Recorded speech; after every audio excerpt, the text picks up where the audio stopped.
a kobold queen with visions of a world made new in fire and rage. Driven by prophecy, she has filled her followers with the raging passion of her cause. Now, you step forth into her burning realm. Dark shapes move among the rising embers. Thick-skinned beasts belch gouts of fire. It's an ambush! Roll for initiative. Battle is about to commence. Epic encounters. Turn your RPG up to 11.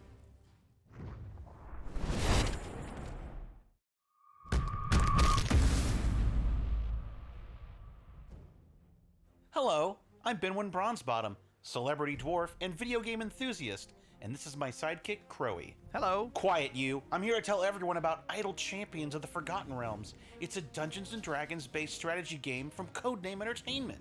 It's a management game with an emphasis on formation strategy, where you assemble parties of legendary heroes and send them on adventures through the Forgotten Realms. Heroes? Crowy, don't you mean champions? Players unlock legendary champions of the Forgotten Realms, like Dritz Duerden and the Companions of the Hall, Farida and Havilar from the Brimstone Angels saga, and many more. Assemble the best adventuring party possible based on your formation options, champion abilities, and the obstacles and enemies you face. Or just smash your mouse button repeatedly like I do and hope for the best. Each champion has an incredible array of skills and items to let you customize your style and play even further. Farther. Farther means more distant, further is figurative. Well, I meant more distant, but figuratively. That's further. Well, customize your style even further, because Idle Champions of the Forgotten Realms is available on all your favorite gaming platforms. Steam for PC and Mac, Web, Epic Game Store, PlayStation 4 and 5, Xbox One, Xbox Series X, Nintendo Switch, iOS tablets, and Android devices. Well, let me know when it comes to the BlackBerry. I'm not giving up that phone. It's the only keyboard I can use. I hear it's coming to the smart fridge next spring. We have done it! 5 years of planning and thinking before the dream finally came true. A team of 12 dedicated professional developers and internet marketers who desperately love board games put in 17 months of hard work. And now, we are proud to present to you Tabletopia, the digital platform to publish and play any kind of board games. It is the most sophisticated virtual table in terms of functionality, aesthetics, and usability. We integrated everything that was conceivable to recreate the feeling of playing on a real table. And at the same time, we implemented a lot of tools to facilitate playing life hacks. Setting up the game, dealing cards, shuffling decks, etc. takes only a fraction of a second. And the same holds true for creating your very own game. It takes only a couple of seconds to create any game objects from standard print version graphics. Just drag and drop your files, borrow whatever else will be necessary from our extensive library of free game objects and place them on the table. Your game is ready. And now, playtest, demonstrate your game, make videos, or even earn money with your game. Tabletopia is a full-scale ecosystem for publishing digital versions of board games. But of course, the main focus of our project is to allow players around the world to play remotely with their friends or find worthy opponents here. And we are speaking about literally thousands of games and their variations. Many leading publishers and game authors have joined us already, and from day one, you will be able to play many popular games. But this is only the beginning. Ahead of us are a lot of new cool system features, new games, and millions of hours of fun. So stay tuned, subscribe to our newsfeed, and be ready to jump in. Tabletopia, where board games go digital.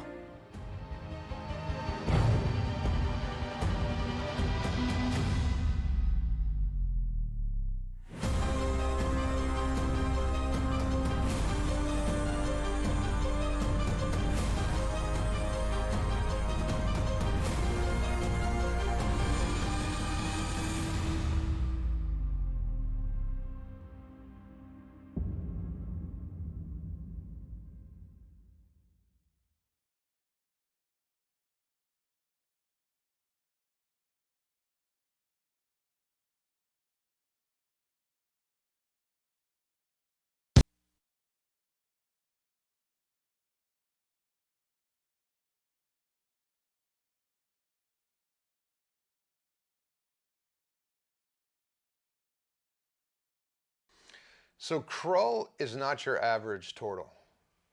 Turtles are traditionally these. The shell has been carved with draconic runes and prayers to Tiamat, and that comes out of his story, which was he was sent by the turtles to defeat Archon, and Archon bested him, but spared his life as long as he gave his life over to fight for the Dragon Queen, and he accepted.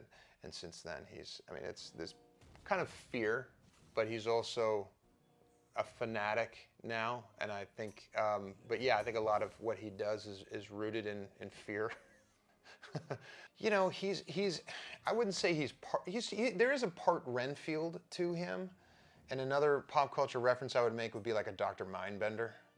And he's always scheming. He's coming up with, you know, if anyone was a G.I. Joe fan growing up, he's the Cobra scientist who was working to try to figure out how to bring Serpentor back to, to existence and create this genetic. So, Krull is always searching for some elixir that's going to help Archon fight off Vecna's influence as the necrotic energy of the hand grows up his arm into his body.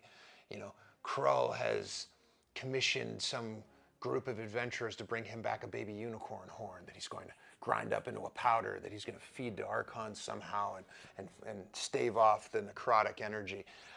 He's checking in with the artifact squads to check their progress to see if anyone's found the eye or found some leads on the eye of Vecna or any other sorts of weapons that could help Archon in his quest, Tiamat and the Dragon armies for their quest. So, very highly intelligent. I mean, he's also super strong. He's got a 20 strength and he swings this giant two-handed maul that has frost capabilities. And so he's a very fearsome fighter.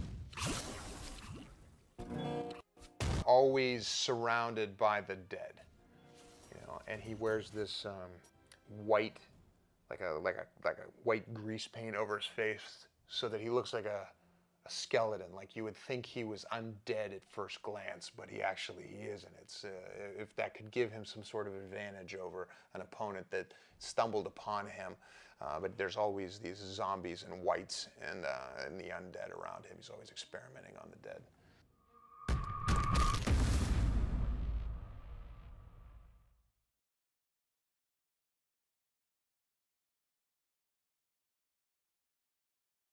Spurt, the kobold, briefly serving as the guide to the Mighty Nine, led them down a tunnel of the Underdark, and then, as the Mighty Nine were chit-chattering, kind of went off ahead on his own, and entered a big giant cave that had two fire giants. Now, Spurt is a CR 1/8 monster. Fire giants each are like a CR 9 monster. So he threw his bag of bees at one of them, and it did what you would expect a bag of bees to do. It just plopped down in this little bzzz, no effect whatsoever. And then one of the giants just smushed him. Spurt showed up for 15 minutes actually in an episode that was kind of very straight up to that point. So he was like this humorous interlude, I guess, for lack of a better term. So the fact that he was humorous, the fact that he wasn't live there for very long, so you only got to enjoy him for a brief period of time, I think that won a lot of people over. And then Chris Dupuis, one of the people who works on the creative side of Idle Champions, said, hey, this little guy, he's something. We can make something out of this. Do you mind if we take that ball and run with it? And then they made it. And then they had their little gifts that they did showing Spurt being smashed with the big hammer. And it's like, yes. Why do they fall in love with Spurt so much? Because he tries. Life has dealt him a cruel hand. He is a kobold who has never seen the light, and life down in the Underdark is a horror show for the most part. Yet, he's managed to live 11 days and done pretty well for himself in that time, and he seems like an upright little guy. I think the fact that he's small, that he's unabashedly harmless, and that he's got all these fun little toys that can surprise and delight makes him an easy sell. There's just something kind of pathetic and likable about kobolds in general. Because they are on the absolute weakest spectrum of humanoid life. It's like you can't find a humanoid character really who's any weaker than a kobold. Weaker than a kobold would be a terrible insult.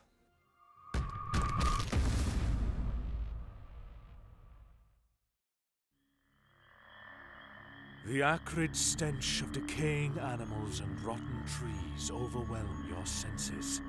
A foul breeze drifts through the marshes. You worry your arrows will not find their quarry. You make your way through the boggy swamp and begin to fear that you're not the hunter, you're the hunted. Suddenly, a foul, noxious head bursts from the undergrowth, then another and another. A mass of drooling jaws roar a chorus of fury into the air. You have found the Hydra's lair. What happens next is up to you. Epic Encounters. Turn your RPG up to 11. You have heard tell of a kobold queen with visions of a world made new in fire and rage. Driven by prophecy, she has filled her followers with the raging passion of her cause. Now, you step forth into her burning realm. Dark shapes move among the rising embers. Thick-skinned beasts belch gouts of fire. It's an ambush! Roll for initiative. Battle is about to commence. Epic Encounters. Turn your RPG up to 11.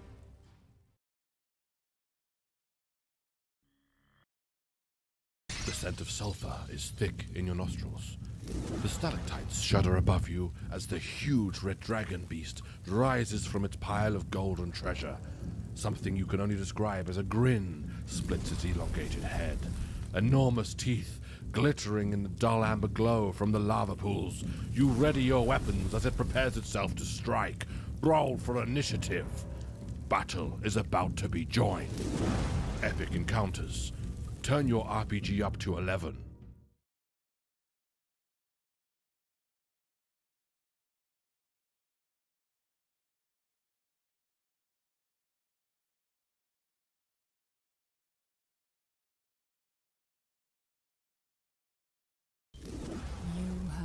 Tell of a kobold queen with visions of a world made new in fire and rage.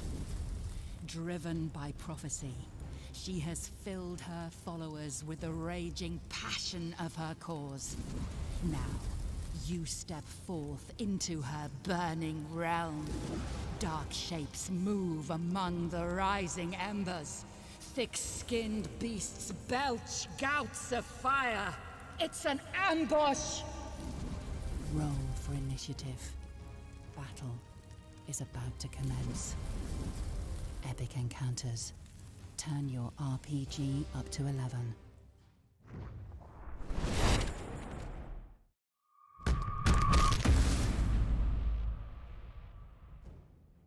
Hello, I'm Benwin Bronzebottom, celebrity dwarf and video game enthusiast, and this is my sidekick, Crowy. Hello. Quiet, you. I'm here to tell everyone about Idle Champions of the Forgotten Realms. It's a Dungeons & Dragons-based strategy game from Codename Entertainment.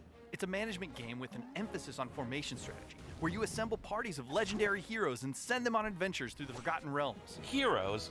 Crowy, don't you mean champions? Players unlock legendary champions of the Forgotten Realms, like Dritz and the Companions of the Hall, Farida and Havilar from the Brimstone Angels saga, and many more. Assemble the best adventuring party possible based on your formation options, champion abilities, and the obstacles and enemies you face. Or just smash your mouse button repeatedly like I do and hope for the best. Each champion has an incredible array of skills and items to let you customize your style and play even further. Farther. Farther means more distant, further is figurative. Well, I meant more distant, but figuratively. That's forther. Well, customize your style even further, because Idle Champions of the Forgotten Realms is available on all your favorite gaming platforms. Steam for PC and Mac, web, Epic Game Store, PlayStation 4 and 5, Xbox One, Xbox Series X, Nintendo Switch, iOS tablets, and Android devices. Well, let me know when it comes to the BlackBerry. I'm not giving up that phone. It's the only keyboard I can use. I hear it's coming to the smart fridge next spring. We have done it. 5 years of planning and thinking before the dream finally came true. A team of 12 dedicated professional developers and internet marketers who desperately love board games put in 17 months of hard work. And now, we are proud to present to you Tabletopia, the digital platform to publish and play any kind of board games. It is the most sophisticated virtual table in terms of functionality, aesthetics, and usability. We integrated everything that was conceivable to recreate the feeling of playing on a real table. And at the same time, we implemented a lot of tools to facilitate playing life hacks. Setting up the game, dealing cards, shuffling decks, etc. takes only a fraction of a second. And the same holds true for creating your very own game. It takes only a couple of seconds to create any game objects from standard print version graphics. Just drag and drop your files, borrow whatever else will be necessary from our extensive library of free game objects and place them on the table. Your game is ready. And now, play test, demonstrate your game, make videos, or even earn money with your game. Tabletopia is a full-scale ecosystem for publishing digital versions of board games. But of course, the main focus of our project is to allow players around the world to play remotely with their friends or find worthy opponents here. And we are speaking about literally thousands of games and their variations. Many leading publishers and game authors have joined us already, and from day one, you will be able to play many popular games. But this is only the beginning. Ahead of us are a lot of new cool system features, new games, and millions of hours of fun. So stay tuned, subscribe to our newsfeed, and be ready to jump in. Tabletopia, where board games go digital.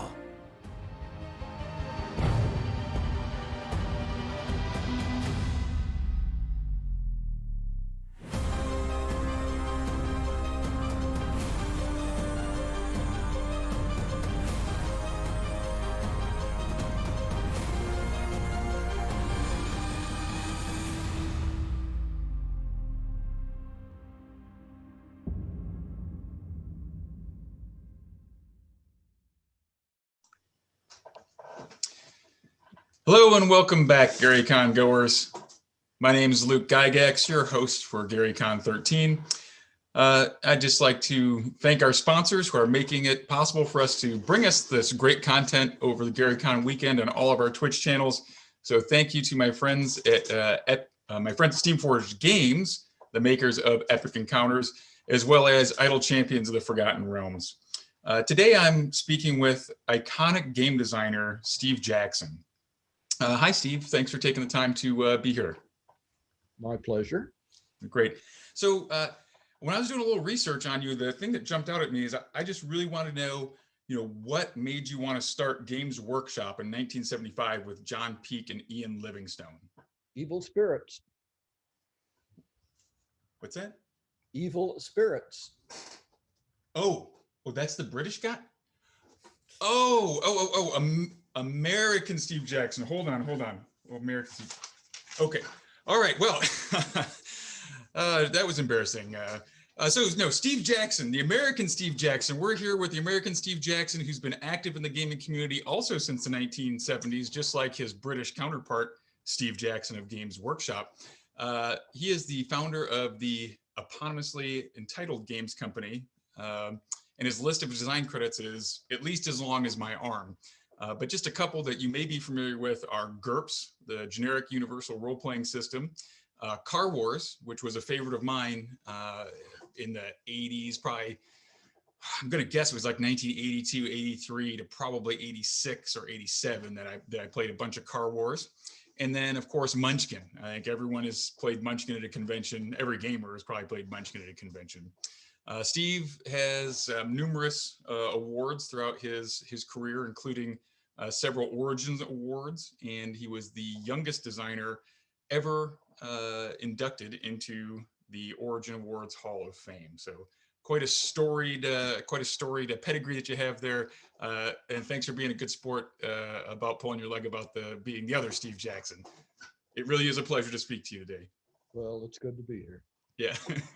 So here in cyberspace, wherever that is. Yeah, no kidding. Well, it'll live on forever, right? We'll put it on YouTube and we can watch this for years, if anyone wants to. So You've been involved in gaming since, I believe it was 1975. Is that correct? Well, it all depends on what you count from. I was playing a lot of games, including a little bit of D&D in college, which was before that. But Okay. I didn't become professionally involved until 75 or 76. Okay. So what got you interested in role-playing games as a hobby? It sounds like you were interested for a while before you started designing. Well, I've always loved games. My father loved games and taught me some. That's a phenomenon you'll be familiar with. Yes, my dad loved all sorts of games, including anything from like pinochle and cribbage and to Go, shogi, railroad games. Oh, I mean, he loved gaming. When I was in college, we played an awful lot of Risk and an awful lot of SPI games, especially Strategy 1, Borodino.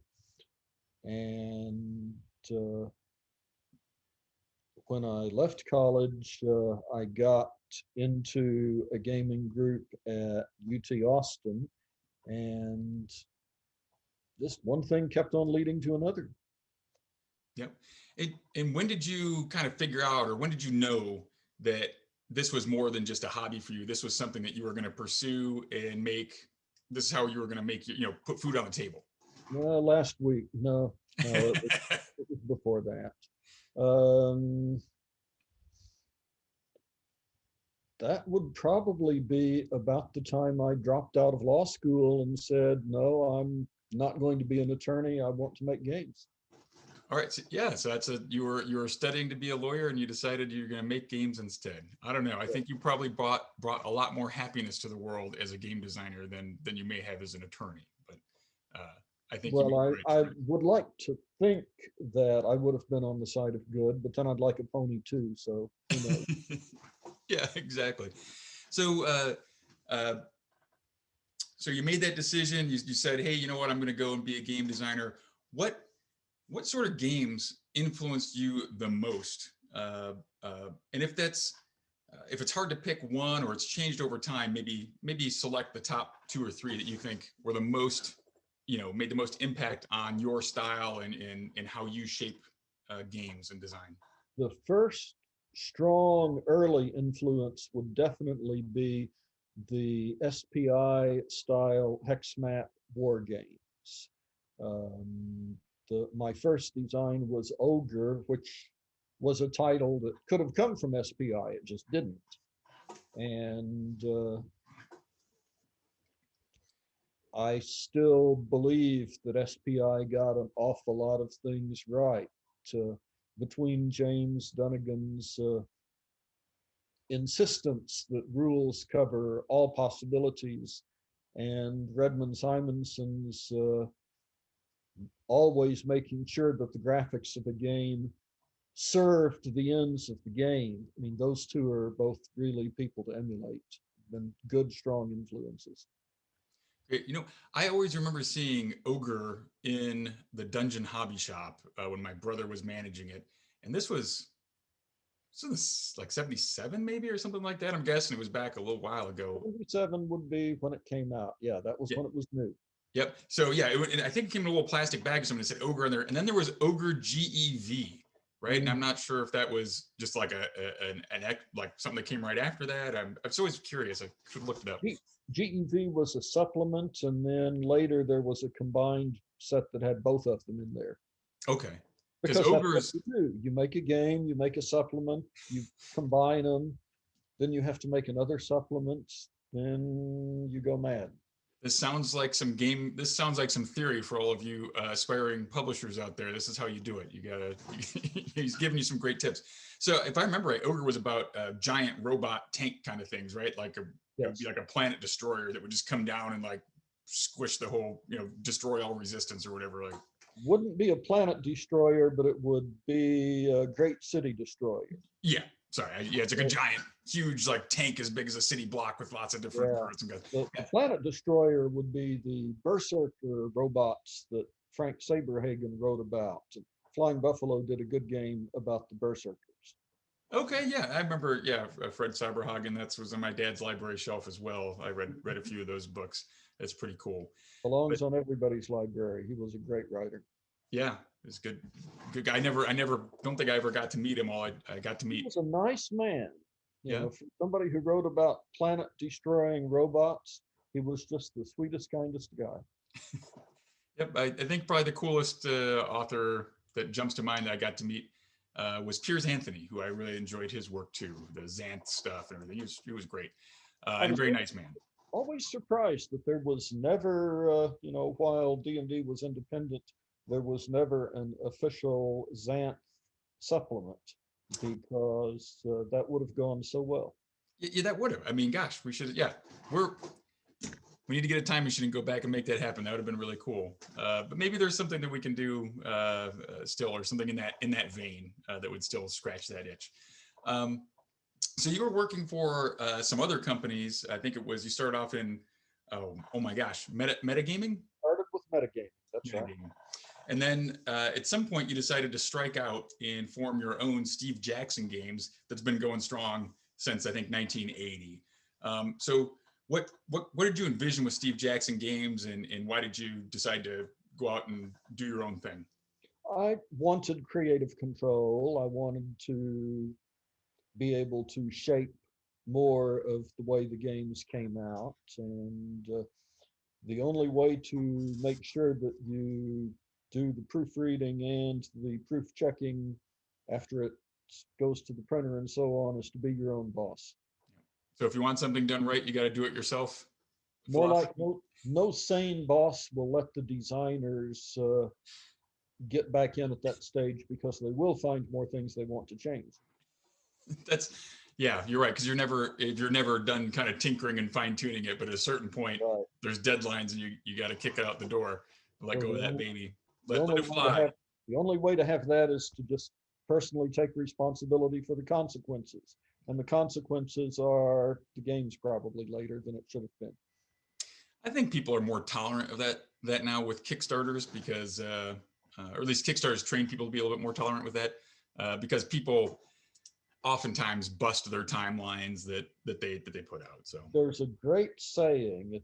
I don't know if Richard Garriott really is the one who said this, but I've heard it attributed to him, which is that the game is only late until it comes out, but it'll suck forever. That's true. That's a good point. Yeah, you're right. Because if you put it out too soon, there's errors in it. 10 years from now, it'll still have those errors and still be a dog. So yeah, better to take the beating up front, I think, and then get the pat on the back later. So speaking of games and game designs and things you may not like, I read that even though you played D&D in college and that sort of thing, you were not a fan of all the various dice that came that are required to play D&D. Is that true? Yeah, that's almost true. I'm a simplicity nut. That was one of the things that I learned from playing SPI games. And I objected to all the different kind of dice. Polyhedra are neat, but having to choose from 5 or 6 different dice every time you wanted to make a roll, I didn't like that. So when I did my own games, I usually stuck to one type of die. Yeah, I just thought that was really interesting, and it jumped out at me because literally my earliest memories are playing games with lots of polyhedral dice, and so it's just second nature to me. I can't even it's weird to think that people don't know how to roll like the old Creative Publications 1972 dice. They had the 20-sider, but it was numbered 0 to 9 twice, right? There wasn't the 11 through 20. And so I put out a set of dice at GaryCon just that were throwback dice, in that style. And I didn't explain to people that you needed to roll a control die with your D20. So people didn't know you need to roll a D6 and 1, 2, 3, just read the number, 4, 5, 6, add 10, right? Because to me, that was just normal. So all these different variations of dice are just like second nature to me. And I know the reason my dad wanted all that, the different dice, is because his job prior to being a full-time game designer was as an insurance adjuster. He worked for Fireman's Fund in Chicago. and he would look at actuarial tables and see the different curves and risks for insuring various people or things that were going on. So he realized you'd get a certain curve with D6, and if you wanted different probabilities, you'd use different types of dice. I thought you were about to tell me that the insurance people roll dice before they. They may. They might. I don't That know. would explain so much. Well, this guy bugs me. I'm having a bad day. Let's roll his returns on a D4. Yep. Yeah, and I tell you what, I think the dice have really become the most one of the maybe the most iconic thing. If you see a D20, it makes me think gaming, role playing. Yes, that's still what a D20 is used for, is role playing games. Well, look here. Right here in my office, against the day of need, my little black bag containing just what a little black bag should contain. Yep. Just hold up so the camera can Oh see. yeah, some polyhedral dice. I see them right there. Yep. I see them multiple shapes, including the good old two-sider. Yeah. Because you've got to have sometimes the heads or tails. You got to do it. So that's a Munchkin coin, of course. Yes, or flip a coin. But yes, I'm sure Lou Zaki would be happy to make any kind of numbered side dice that is possible. Yes, Lou's still going strong, isn't he? He is. Lou still comes to GaryCon. I mean, I hope to see him in 2022 when we're able to do this in person again. But yeah, gosh, Lou is in his upper 80s, I think, at this point. He's and he's still going to conventions and still loving it. So that's pretty neat. He's a fixture that hopefully many people know. Lou and his role in making dice for the gaming industry is pretty important. Well, I've got a little room in my house that's full of fixtures, but I don't think we're talking about the same thing. Oh man! I won't tell Lou you said that about him. Well, thank you. I appreciate it, Steve. You cut me a break. Well, you know what? This is a question I think game designers are going to get asked a lot. What's your favorite game that you design? Which one do you like the best? Ooh, that's like asking the father which of his children he likes the best. It really depends on what day it is. Okay, so that's a good question. I mean, I guess you probably you've enjoyed, the process of designing and bringing it to the market, and that's how it made it to the market, is because you liked it enough. The game that I'm most interested in at any given time is the one I'm working on right then. That's good. Yeah, you need to have that focus, right? Yeah, and at some point here, I'll show you some of the things I've been working on that most people don't know about yet. Ooh, yeah, I'd say my favorite game that you did for me was Car Wars, and I really was excited when I heard that the 6th edition, I believe it is, of Car Wars is coming out here hopefully soon. It's going to hopefully soon. It has been terribly delayed by COVID, but we have finally approved all of the masters for the miniatures, and the factory's at work. Fantastic. All right, so maybe at Gen Con we'll see it for sale there, and I can play some Car Wars. So I want to do demos so bad. I know. I miss it. I miss it too. Even though Gen Con is great, but it's so big, sometimes it's intimidating. But I actually am looking forward to seeing the crowded halls and standing in some lines and seeing the jam ups after this year of being kind of isolated. I'm really looking forward to those big gatherings again. Well, assuming we can do it safely. Intimidated. Just remember, all those people are there for you. Yep. They're there to play games with you. So go for it. Yeah, that's pretty neat to see so many people, and to think Gen Con started off as 100 people in Lake Geneva in 1968, and they thought that was just a huge number of gamers to be in one spot. And now I think Peter draws in close to 70,000. I think was the 100 people. Well, that is a lot. That's more than you can meet in one weekend. So that's already a lot. Yep, it was, and it's a lot more opponents to play. If you only knew one other guy that played war games, and that's your constant opponent, man, you got to play 2, 3, 4 other people in war games. That had to be, very exciting. Yeah. But you hinted at you had some stuff that that you wanted to show us that you're working on. So what do you have in the works? Well, this one is in the stores now, or will be very soon. This is Hack and Slash. You see our cover with lots of hacking and slashing going on. Is that a Phil Folio cover, or who did that? No, Phil did the cover on the other one. In fact, Oh, this okay. is our D'Souza cover. But this is a card game with silly cards, and each of these represents a quest that you can go on.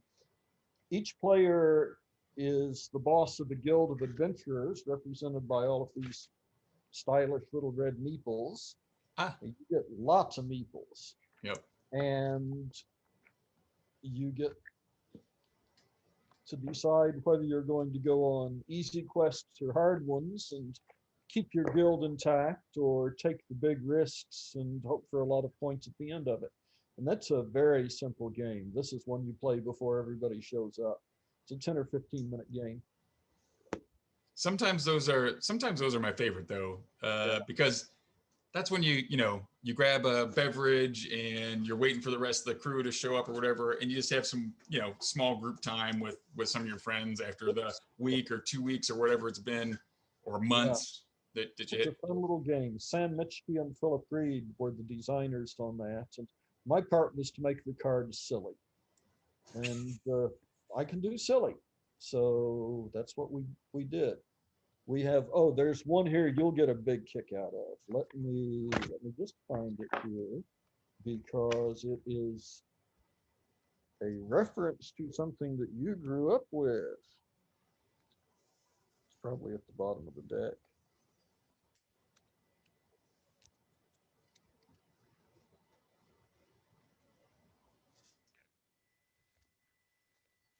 See, after the lead in like that, I have to find it. There we go. All right. The name of the quest is Restore the Eye of the Idol. Oh, yes. I've never seen that idol before anywhere ever. Never have. Yeah,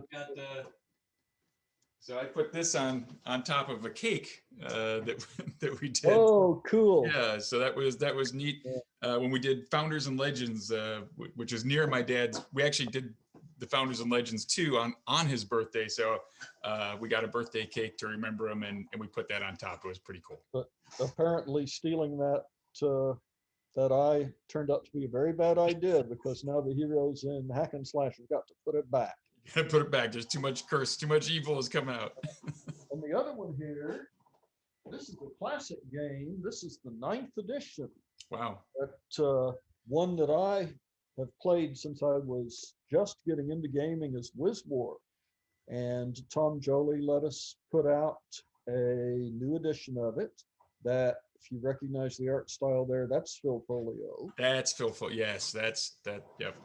And this is a game about rival wizards down in a dungeon, casting spells and zapping each other and stealing their treasure. It's very, very... it sounds like some D&D games I've played, so yeah. Very, very elemental. Yeah, except there's no role playing. You're just out to kill the other guy. Well, that's fun sometimes too. Or at least take his stuff. Oh yeah, that's the stuff our dreams are made of, is zapping the other guy.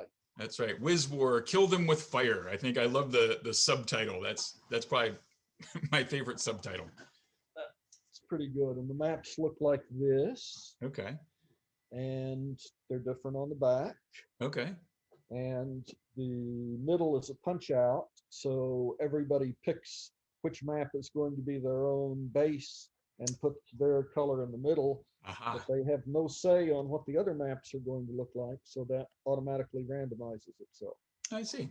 All right. Well, it looks like fun. And when will that one be out? It is another one that's at the factory now. We will probably do a Kickstarter, and then based on the Kickstarter, tell the factory which components to actually make and how many. Makes But that should be out by Gen Con. Okay. All right, good.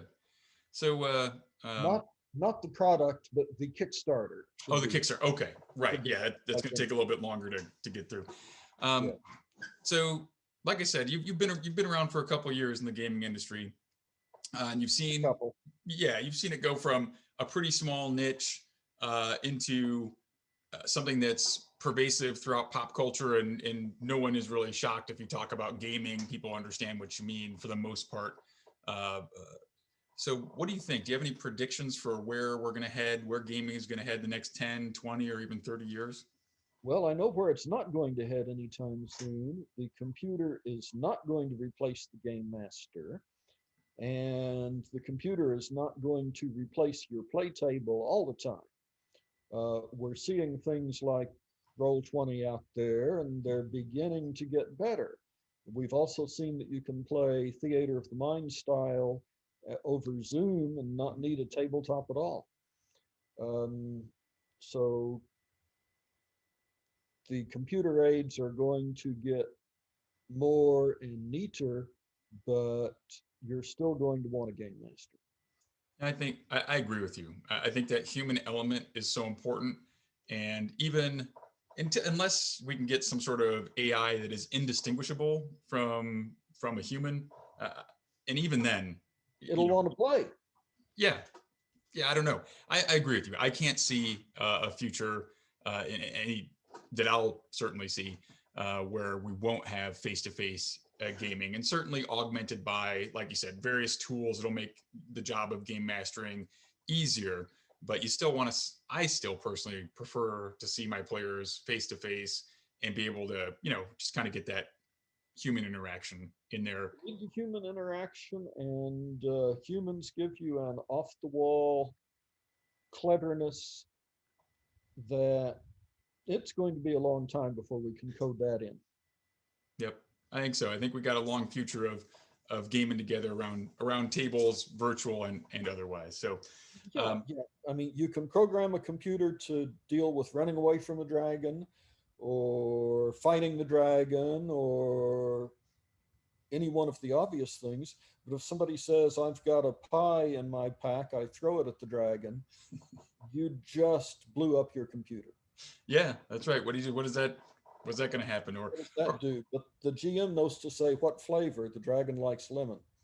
Yeah, right. There you go. That's what you know. So if people want to find out more about Steve Jackson Games, where can they go? The best way is to hit our website, which is www.sjgames.com. The other best way is to go to your friendly local retailer and say, "Hey, tell me about Steve Jackson Games," because we got to have our retailers.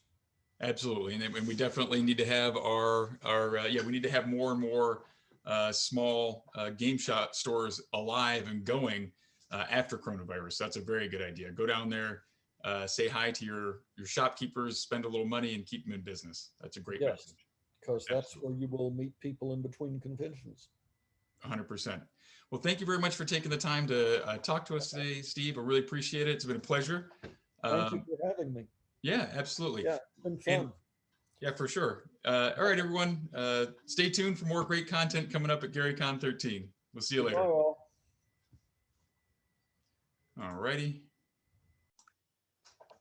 Working with Idle Champions has been so much fun because it's a different version of Archon. It's like a cartoon coloring book version of Archon, which is really, really fun. So seeing the artwork originally for Little Archon in the game, the way that he walks across the screen with his shield and he breathes fire, and then even the way that Chungo the Manticore comes down at different points. It's so much fun. I mean, you can only dream to have a character of yours then immortalized in that way and playable and unlockable in a video game. The Archon and Idle Champions currently is an earlier version of Archon, so a pre-Hand of Vecna Archon. How did Archon get the Hand of Vecna?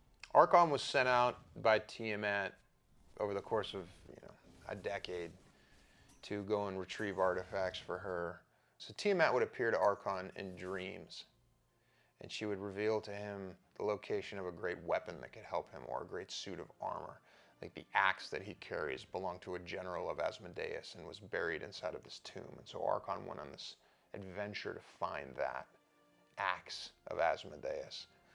And so Tiamat would appear to him in dreams, and she did the same to him in terms of this kind of extinction event that was potentially about to happen, where Vecna had teleported huge pieces of land from the Shadowfell and armies and animated this giant long-dead titan and was inside of this mile-high structure, juggernaut, going to destroy everything in its path. And so Archon was sent there in order to stop Vecna from destroying the realm. Archon's entire party was killed, except for him.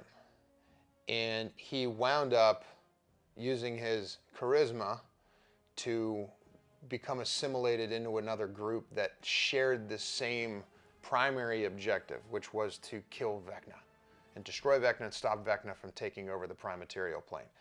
Now, what this party didn't know was that Archon had a secondary objective, which was to find out what was allowing Vecna to teleport cities and armies from other planes and bring that back. So during that battle, Archon survived, and towards the end realized that the power was coming from Vecna's hand.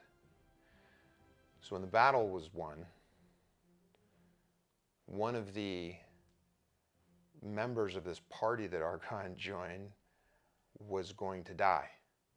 And so in this very vulnerable moment, the friends were gathered around as he was about to pass, and Archon pulled off this move in this very vulnerable moment. He used their vulnerability against them, and in a quiet moment led them to believe that he was sent to destroy the hand.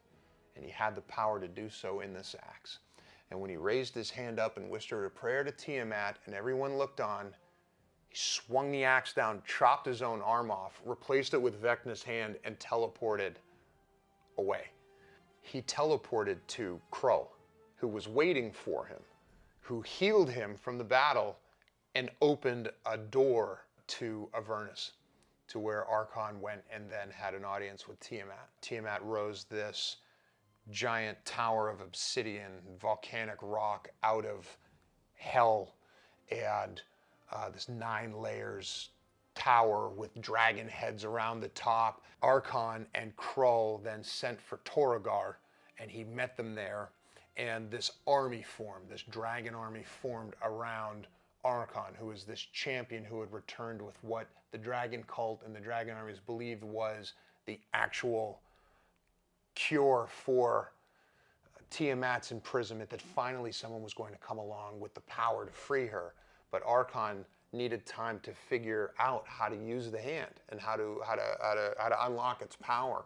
And so he began this series of mental battles with Vecna, where they would meet on this ethereal plane and have these mental face-offs and these mental battles, in which Archon would try to understand Vecna's secrets while Vecna would try to gain control over Archon's mind. That's how Archon got the hand, and that's what he's doing with it now, and that's what he's up to when you as the player characters run into him. He is in the middle of this process trying to free Tiamat.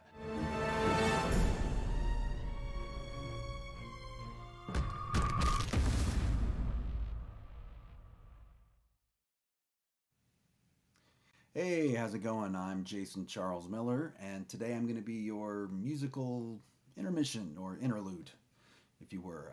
Anyway, I'm going to play some songs that are sort of gaming inspired in between games here.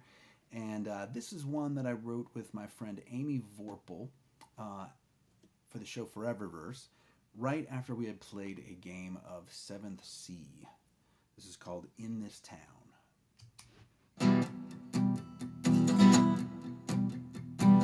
This town, they don't know your name. No one cares, you gotta make your own way.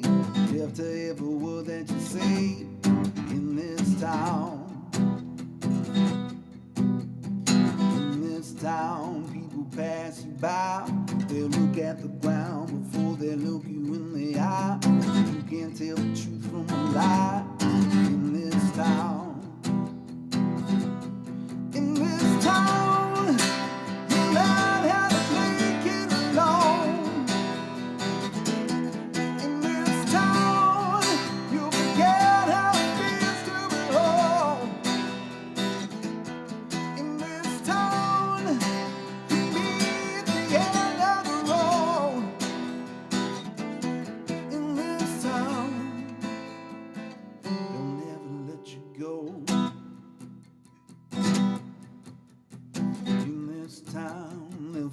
you fear. Show them you're weak and you just disappear. Your soul becomes a cheap souvenir in this town. In this town, can't get out of back door. Nothing's enough, they'll just keep taking more. You're not the only one keeping score in this town. In this town, you learn how to make it alone. In this town, you forget how it feels to be home. In this town, you meet the end of the road. In this town, they'll never let you go. Fishers walk south by the sea. Church is over there. Market's in the middle. But my place in this town might always be nowhere. In this town, you learn how to make it alone.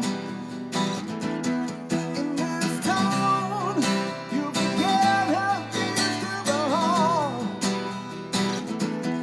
In this town, you meet the end of the road.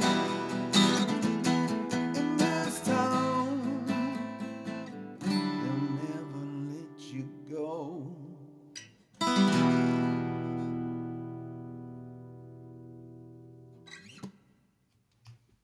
Yeah, cool.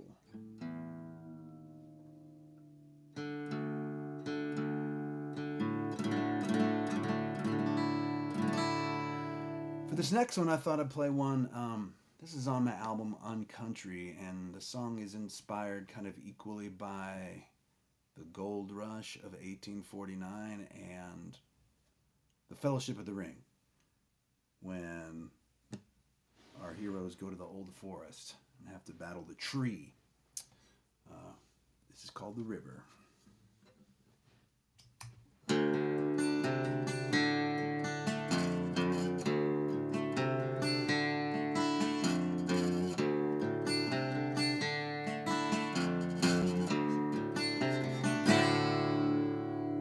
Waiting down by the river, another day panning for gold.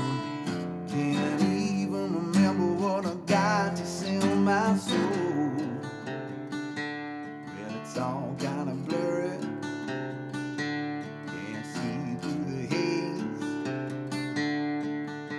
So I'm down on my knees just praying for better days. Well, I know it wasn't love, and I know it wasn't money. Might as well be the liquor, 'cause my hair feels kind of funny. And I know it wasn't strength, and I know it wasn't power. 'Cause I'm going down, getting weaker by the hour.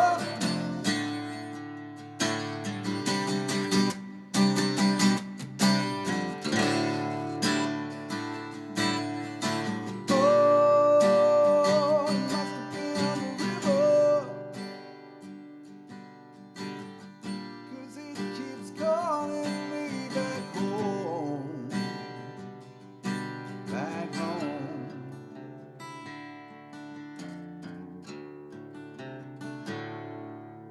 Every ripple's just another memory, every wave's another sweet song.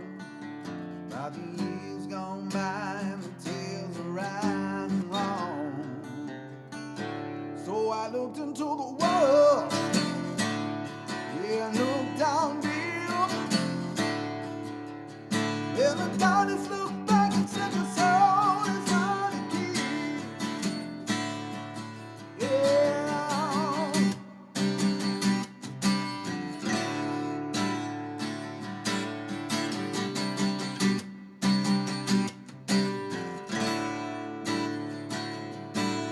So I jumped into that shape of cup. There's a old man river for my simple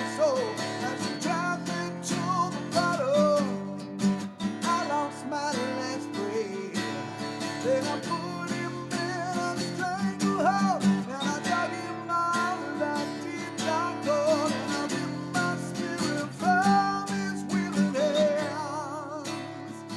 Oh,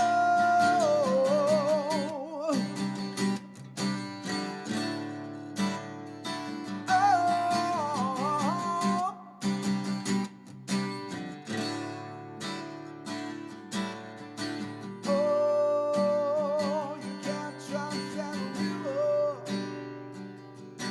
If it's calling you, you best just walk on by. Walk on by.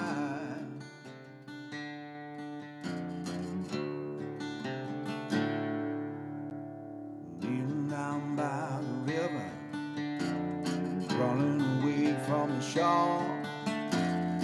Ain't gonna turn my back on the river no more.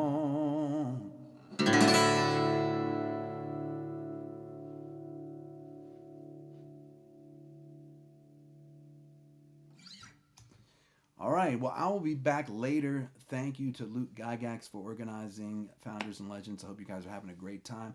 If you like what you heard, I have a show every Monday night on my Twitch channel, which is just Jason Charles Miller.